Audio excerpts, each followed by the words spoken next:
So it is hot Nashville chicken time. All right. So we're gonna do a hot Nashville chicken sandwich and we're gonna do chicken strips. It's the same thing, different shape. So in this method, we're gonna show you how to get that really double battered, crunchy texture. It's gonna be extra crispy, extra delicious, and most importantly, extra spicy. That is what Nashville chicken is, hot Nashville chicken.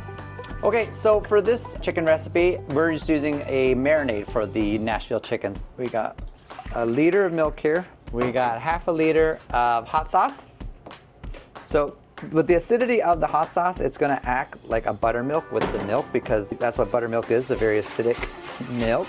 And then we're gonna add our spices just to enhance the flavors and build it up. So we're gonna add a little paprika, garlic, and onion powder, some black pepper, because we know Nashville chicken is a little spicy, and some salt. And we're gonna whisk that all together. And that, my friends, is the making of one fantastic coating here, I tell you. And it smells wicked. Okay, so for this recipe, we are using chicken breast. So we have a couple of them here. And so for our two types that we're gonna do, we're gonna use the more flatter, consistently even chicken as our chicken sandwich. So these ones are pretty good, they're very level. See how this one's a lot bigger? So we're gonna save that. So even cooking for when you're frying, so we're gonna use this one here. So this one can go straight. If you don't have a consistent breast like this one, you could always get a meat tenderizer or even the bottom of a pot or something. Just bang it down just to flatten it out, just to make it more even. But these ones are pretty good, so we're gonna go like that. And then for the other one, we're doing chicken strips. So we are gonna cut the breast starting from the top side down into thirds.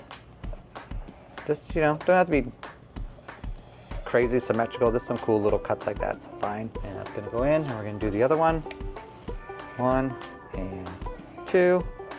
Just like so, into the marinade, and then we're just gonna mix them all around. And you're gonna want it to sit in the hot sauce mixture for at least a minimum 1 hour, just so the chicken could absorb all that flavor. Preferably overnight, but if you're impatient, an hour will do. So for our Nashville dry batter, I'm going to use flour and cornstarch and a variety of spices. I have our flour here. It's 2 parts flour to 1 part starch of your choice. I have cornstarch here. And because we love seasoning, I'm going to put some salt in here, paprika, garlic, onion, some black pepper. Because Nashville chicken is very spicy, we're gonna do some cayenne. Optional, we got some dried herbs here. I got oregano and thyme. And again, this is my favorite trick, is to put a little bit of baking soda in here and a little bit of baking powder. I'm sure there's some scientific reason behind those things, but just trust us. And give this a nice whisk. And this is your dry portion of your Nashville chicken. And now we're gonna head to the hot oil. Okay, so we're going to do the frying of the Nashville chicken. So we're going to do a double breading to make it extra crispy. We have our chicken that has been marinated overnight. So I'm dumping it into our dry mix. You're dredging it. I'm dredging it into our delicious seasoned flour. I'm going to put it back into the wet mix here and then back into the flour. And again, we're going to massage the flour into the chicken. Make sure it gets all those craggly bits. Oh man, that looks fantastic. Right? Look how thick that looks. That's amazing. And then again, into our oil. Oh my God, I'm so excited for this. So wait about 3 to 5 seconds, release.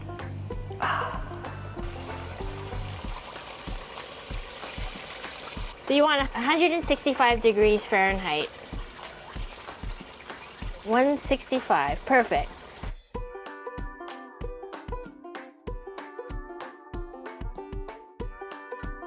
Yeah, now we're doing the tenders. Because these are smaller, I'm just gonna kind of do them all in one shot. Like we're gonna do with the bigger ones, just gonna do a light coating first. And so what I'm gonna do is have them all in here. Now I'm gonna just switch it down to one at a time. So we're gonna put it back in here. So if you do want a lighter coating, you can skip the double batter. So at this point, from there to the flour, you can just fry it once. So we're gonna massage it in, just like we did. Into the oil we go. Hold it here for a second. 1, 2, and into the pool. So if you put too many in here and it overcrowds the pot, it just makes the temperature of your oil drop down too low and you end up getting not as crispy as a finish you'd like on your chicken. So very important to not overcrowd. That's why it's important to use a deeper pot too, so you can have more oil, so you have a better control of that temperature. So as they're frying, you're gonna wanna flip them over just to make sure both sides, so as you can see, it kind of sticks out of the oil a bit, so just to make sure that the batter's getting crispy all over. But wow, these smell fantastic. So our chicken's looking fantastic, look at that. So we're gonna temp one right now, make sure we've reached our desired temperature of 165 degrees Fahrenheit or 74 degrees Celsius. And we are good. We'll get them out of the oil here. So good, look at that. Look at the shapes on these things from the double breading, it's so cool. Just adding that extra crunch and there we go. Okay, so this is the seasoning oil portion of this video. This is what's gonna make it Nashville. So in a heat-proof bowl, you're gonna put paprika, cayenne, it's gonna be very spicy, onion, garlic, and sugar.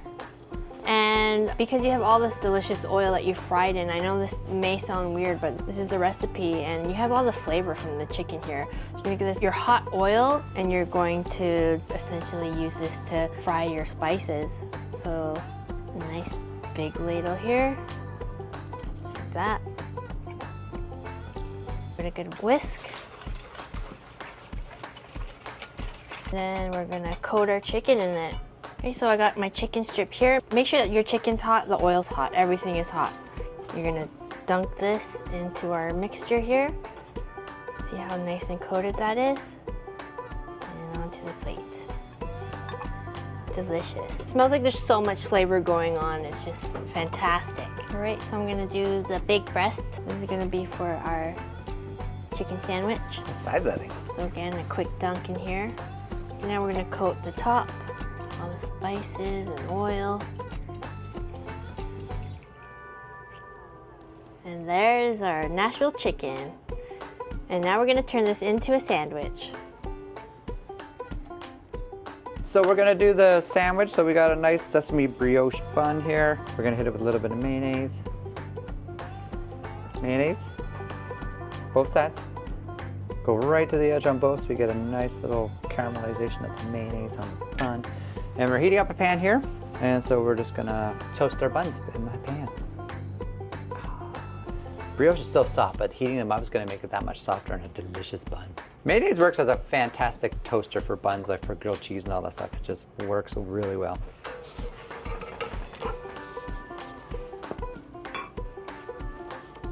Top one out, leave that there for a minute while we build our sandwich. We're gonna take our Nashville chicken right here. I'm a pickle guy. I need more than one pickle. Let's go 3 pickle. That's a huge piece of chicken. And then we're gonna slide our bun back on top. And then we're gonna take some of our crispy chicken tenders on the side. And another chicken strip here. Hot Nashville chicken.